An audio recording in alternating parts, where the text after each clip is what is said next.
Hey guys, Scare9 here, welcome back to my channel today. And pretty much all of us are expecting Destiny 2's raid to be the largest raid to ever touch the Destiny universe. And in this video, we're going to be taking a look at one of the most insane theories regarding the Destiny 2 raid that could ever have existed. And the most insane thing about all of this is that it's looking to be extremely accurate as we get closer and closer to the game. Now, over the last couple of days, myself and a bunch of people over on the Destiny subreddit have been working to piece together all the different pieces of information regarding the main raid of Destiny 2 and saying what is going to happen in this raid, putting the sequence of events, where it's going to be, and just overall why it is taking place. Now, the user that was the final person to really put the final touches on this, he made an awesome graphic, would be Celery Moon. But like I said, there were a lot of people working on this, so the credit goes to the entire subreddit, but I will have Celery Moon's post linked down in the description. Definitely check that out if you are interested. In this video, we're going to be going through all of the steps of the raid, kind of giving all of the information that we have so far, and I'm going to be taking you guys through some really insane theories. The first thing to note was that Luke Smith was wearing two different hoodies at the Destiny reveal event. He had one with some symbols that correlate with the 9, and then he had one where it was like a rounded triangle with a circle above it. And no one really knew what that meant until we got the list of leaked achievements last week. Now, on the achievement picture for the raid, you can see this picture flipped upside down very clearly in the top corner of the achievement picture, which is very, very interesting. Now, this is where it starts to get really crazy. So now we know that symbol has to do with the raid, and we know that Luke Smith was teasing it. Well, if you go through the concept art for Destiny 2, you can find this picture of a gigantic ship eating a planet or a moon, but literally eating a planet, sucking it into it. And at the top of the ship, at the very front, you can see a giant ball of light. And if you were just to kind of make an icon out of that, just the mouth of the ship and the ball of the light, it would be the symbol on Luke Smith's hoodie. On top of this, the picture actually didn't used to have a ship in it, and then Bungie went back and edited the concept art, so now it does have a ship flying into that planetoid. So because of that, I would pretty much guarantee that this has some significance in Destiny 2. And it nearly perfectly fits the symbol for the raid. Now, thanks to this trophy, we know that the raid is going to be called the Leviathan, and if that was not enough evidence for you guys, there is actually another point that really helps drive home this information. So take a look at the left side of the concept art. If you notice, those stars actually make a shape. That is a real-life constellation named Cetus, which is symbolic because it represents the Greek monster Cetus, who was a sea monster, otherwise known as a Leviathan. So in this picture, we have a constellation that directly correlates with the name of the raid, the Leviathan, as well as a giant ship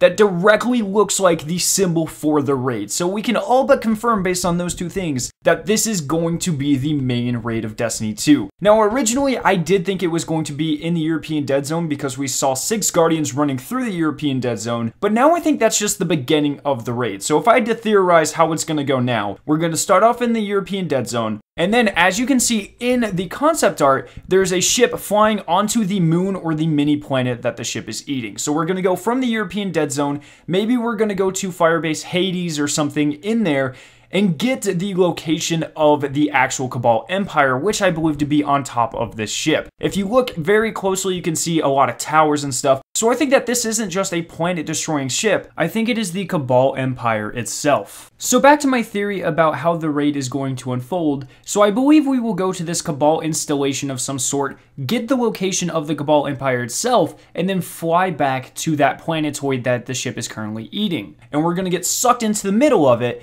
and I can reinforce that because we have another shot from the Destiny 2 Worlds trailer, which shows us inside of some type of cave or something with a mysterious orange glow that matches nearly perfectly the ship's glow that's coming out of its mouth. Now, we are also standing on some type of Vex platform, and if you take a look at the planet that we landed on again, it looks very similar to a Vex planet. So, we land on a Vex machine after coming out of the European Dead Zone. We purposely get taken into this Leviathan ship, But from that point going forward, we don't really have any indication of what we do. Now, if our theories are correct, it would make sense for us to disable this ship in some way. Potentially, that is the entirety of the Cabal Empire just sitting right on top of this ship. So what does it make sense for us to do as Guardians? I think we're going to find the core of the ship, the power source, whatever, and I think we're going to destroy it. And that's pretty much where the theory ends. Now, this might seem really far-fetched, but do you guys think this could be the end of the Cabal as we know them? Gaul has been such an imposing force. I feel like the only way we could truly retaliate at this point is by destroying the entire empire of the Cabal. If we were to just eliminate Gaul and leave a giant power vacuum for the Cabal to fill, they now know our weakness, they now know directly where we are, and they can just destroy us in any manner they see fit. So I think the only proper way to end this is by eliminating the entire Cabal Empire. Now keep in mind, this wouldn't completely eliminate every Cabal. One big loose end, of course, would be the former Cabal Emperor who Gaul himself overthrew and then threw him out of the Empire itself. So he's out somewhere floating around in space having fun, making friends, that kind of stuff. And then you also have any Cabal troops who are currently doing military stuff in other places that aren't around the ship or on Earth. So you have a lot of these forces that could still be the remnants of the Cabal and could still be used in later DLCs, just the main threat has been eliminated through the destruction of their main empire. But like I said, that is pretty much the entire theory. So just to recap, you have the hoodie that Luke Smith wore with the symbol that correlates with the raid, which we know of because of the trophies, and you have a raid named the Leviathan. Then in the concept art, you have a gigantic world-leading ship with a light above it that looks exactly like the symbol, as well as a constellation right next to it that directly relates to a Leviathan. So because of all of that, we can say with a great amount of certainty that this is probably the main location of the raid. But then there are also the screenshots of fire teams of 6 members within the European dead zone by the Shard of the Traveler, so we can assume that the raid starts there and then somehow goes to the giant Cabal ship that potentially has the entire empire on the top of it. So you start off in the European dead zone, find the location, go to that giant planetoid, get sucked into the ship, and then somehow through a series of boss battles and puzzles, I imagine, you end up destroying this giant world-leading ship, and if that is the Cabal Empire on top of it, potentially crippling the entire thing by destroying them as well. So that is one crazy theory, and I definitely appreciate that. So let me know what you think about all of this down in the comment section below. Like I said, I will have the original Reddit thread if you want to read more on this linked down in the description. But that is pretty much it for this video. So I hope you guys did enjoy. If you did, make sure to leave a like rating and to share it with your friends. If you are interested in watching either of the 2 videos linked on screen, you can click their respective annotations to be taken to them. If you are brand new to my channel, make sure to hit the giant version of my logo to be subscribed to more awesome Destiny 2 videos and live streams. Thank you guys so much for watching today, and I will see you in my next video.